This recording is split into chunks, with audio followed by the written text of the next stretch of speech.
Hey guys, welcome back to the channel. I'm your host El Benet, and I have something really fun for you and I. Let's watch a movie together. I feel a lot of the messages that we receive on our journey here on earth are sent to us through different mediums. The Bible, you have movies, and that's what this topic is about. Specifically, I've been watching The Matrix series 1 through 4. Now, call me crazy, but I feel it's more of a documentary, more so than just this action-packed video. And so what I've done was take several scenes, and I'm going to walk through and share my perspective on what's being shown to us through this medium of The Matrix. And comment below, because I'm intentionally not going to go through the entirety of the movie. I wanted to leave space for you to let me know, like, hey, could you finish that? I want to hear more. Or, hey, let's take a pause. You and I go back and watch The Matrix together. How fun would that be? And then we come forward and do the rest ourselves. So yeah, let's get started. Let's dive into it and have fun.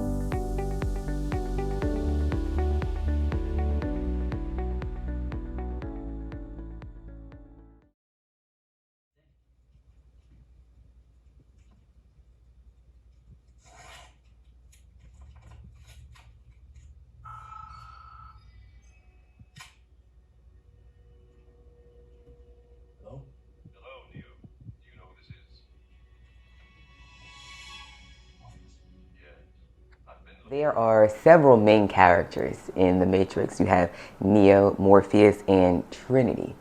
And as we see in this particular scene, that Neo is receiving a call. And this happens often, but why the attention is brought to this particular scene is realizing that when you receive that call, we spend so much time searching for God outside of us, and we're trying to just find ourselves, and we're looking. And it's a nice remembering that we're not having to look for anything. We're receiving a call. We're being called. And that's what we're responding to. So as you're listening to that inner voice, as you're being guided, it's because God, higher being, divine spirit, is calling you. And you're taking that call as you listen to your heart. What is the Matrix? Control. The Matrix is a computer-generated dream world built to keep us under control in order to change a human being into this. Now, I don't believe Oh, that's a little intense one there, right?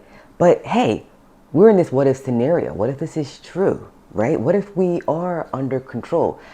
Hey, a diamond, it's formed under pressure, right? There are seeds out in the forest that only blossom from that forest fire.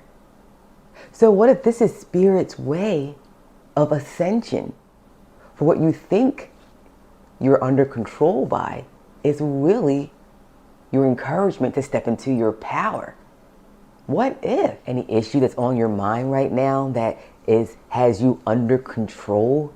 Ooh, what if it's asking you to step into the opportunity to exert your God-given power so that you're not under that control? Now, a lot of times when we are giving information that seems foreign to us, too far out, we respond like Neo, denial. That's a lot of times, often the human's quickest first response is denial. But this is a what if scenario, and this is about ascension and returning to who we are. And as we allow that what if to be there, it's leaving a door, a window open for truth to easily filter through. Now, we can keep the door shut because truth is always going to find a time, a way to reach us, whether it's in this lifetime or something further down the line. We're never going to miss out. But when we can leave that door open, it just makes it a little easier to meet us now.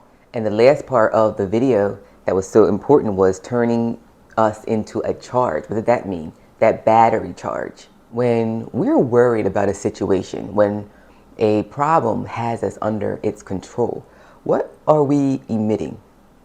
Fear. Now, if energy is never wasted, who's harvesting that fear? Who's using that energy of fear? Right? Because energy is never wasted. There's an excerpt that I read in the Bible this week that God is pure love, and pure love casteth out fear. So in this ascension process, we're returning to who we are, and that's love. So if we're allowing a problem to emit an energy that is foreign from us, which is fear, that's why it's important to operate and return to pure love. When you have love, you're knowing that God within, He knows your thoughts. He knows your desires, even before you think, even before you ask. You're falling to that trust, that love, that you're always taken care of, always will be, always was. It's never going to end. But again, when you're emitting that fear that's foreign to you, something to think about, of course, not to be fearful of, just to be aware of. That energy isn't wasted, and that fear, which is foreign to you as a being of light, is being harvested for something else. That has been pulled over your eyes to blind you from the truth. What truth? That you are a slave, Neo. Like everyone else, you were born into bondage, born into a prison that you cannot smell or taste or touch. A prison for your mind. Another one of my favorite scenes amongst many, and that was a hard hit truth when I was watching it. A prison for your mind. Ooh, but how true is it when we allow that to sink in? The mind is finite, and it has its limitations. It can hold us in bondage because we get caught up in, oh, we manifested this by using my mind. I created this and I used my mind. And so we get stuck in this mind space that we just aren't allowing ourselves to go beyond. Because beyond the mind is what's called Christ consciousness. You're supposed to birth beyond the mind. And once you go beyond the mind, what you're seeing in this world, the only reason it's an illusion is because it's beyond what the mind can comprehend. So now you're in Christ consciousness, and your avatar's eyes just can't pick up that yet. So you're going to be adjusting. But I thought that was a really good point to share why a lot of my clips, a lot of my videos have been harping on, the fall of man was going from our heart space to our mind. And once we did that, therein lies the bondage that we're in, because it's finite. There's only so much that the mind can do. And in fact, the mind will have you believing that what you're doing, these miracles, are you. No, it's not. It's limited. So when we go back into our heart space, when we're in meditation and just feeling that rhythm of our heart, we're receiving our guidance. Silence is golden, as the saying goes, and it's golden for so many reasons. So, and if you find time in your meditation to practice that, just hearing, feeling the rhythm of your heart, there is messages that are being sent that are beyond the comprehension of your mind, but your spirit can read them and hear them and receive it. So I'm going to take a pause here so that the video isn't too long. Turn it over to you and ask, are you enjoying this? Is this inspiring you to say, hey, let me go back to the Matrix 1, because this is the very beginning of the Matrixes. So is it inspiring you to go back and say, you know what, let me check this out. Let me dive in and see what else I unravel on my own. Because if you would like more, it's mind-boggling, because all of these main characters are representative of something within you. And I thought that would be another awesome thing to shed light on, and just expose why these characters are named what they're named, and how they are playing a role in your life right now.